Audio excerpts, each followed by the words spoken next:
Halo pemirsa, bertemu lagi bersama saya Nita Siboya dalam program Passion Channel Rumah Sakit Santo Borromeus. Pada episode yang lalu kita sudah membahas kenapa bisa terjadi migrain dan bagaimana menghadapinya. Kali ini kita akan membahas berapa banyak kerugian yang disebabkan oleh migrain dan kapan waktu yang tepat untuk Anda menemui dokter Anda untuk mengontrol rasa sakit migrain.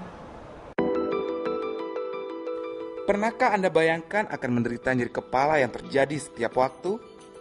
Berapa banyak waktu bersama keluarga yang terbuang maupun pekerjaan kantor yang terbengkalai? Terkadang pasien akan mengalami derita ini hingga bertahun-tahun sebelum akhirnya memutuskan untuk pergi ke dokter. Migrain itu ada bermacam-macam arti, bisa karena ada sesuatu penyakit di otak ataupun tidak ada yang mengganggu di otak. Untuk itu, kalau migrain terus-menerus dan pada satu sisi saja, misalnya kiri saja atau kanan saja dan itu berlangsung lama, perlu ada pemeriksaan rekam otak atau yang kita namakan elektroensefalografi atau disingkat dengan EEG untuk melihat aktivitas listrik di otak. Kemudian pemeriksaan lainnya adalah pemeriksaan dengan CT scan atau MRI kepala. Ada beberapa tahapan terjadinya migrain, yaitu fase prodromal. Fase ini terdiri dari kumpulan gejala samar yang dapat mendahului serangan migrain dan dapat berlangsung selama beberapa jam, bahkan dapat terjadi 1 hingga 2 hari sebelum serangan terjadi. 2. Fase aura, yaitu umumnya gejala aura dirasakan mendahului serangan migrain. Secara visual, aura dinyatakan dalam bentuk positif dan negatif. Aura positif tampak seperti cahaya berkilau, seperti suatu bentuk berpendar yang menutupi tepi lapangan penglihatan. Sedangkan aura negatif tampak seperti lubang gelap atau menyerupai bintik-bintik hitam yang menutupi lapangan penglihatan. Pada penderita migrain dapat mengalami kedua jenis aura secara bersamaan. Ketiga, fase serangan. Tanpa pengobatan, serangan migrain umumnya berlangsung antara 4 hingga 72 jam.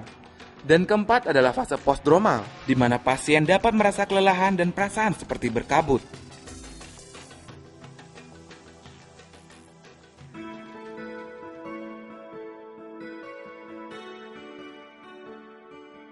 Pengobatan yang dilakukan itu ada berbagai macam cara. Yang pertama adalah tentu saja menggunakan obat. Obat yang digunakan itu untuk mengurangi nyeri kepalanya. Kemudian yang kedua adalah obat untuk mencegah timbul nyeri ulangan berikutnya.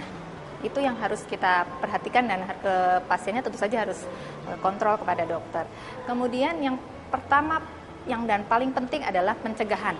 Pencegahan itu dengan menghindari faktor pencetusnya, kemudian dengan terapi relaksasi, olahraga yang teratur, tidur yang cukup, makan teratur. Itu dapat menyembuhkan terjadinya migrain.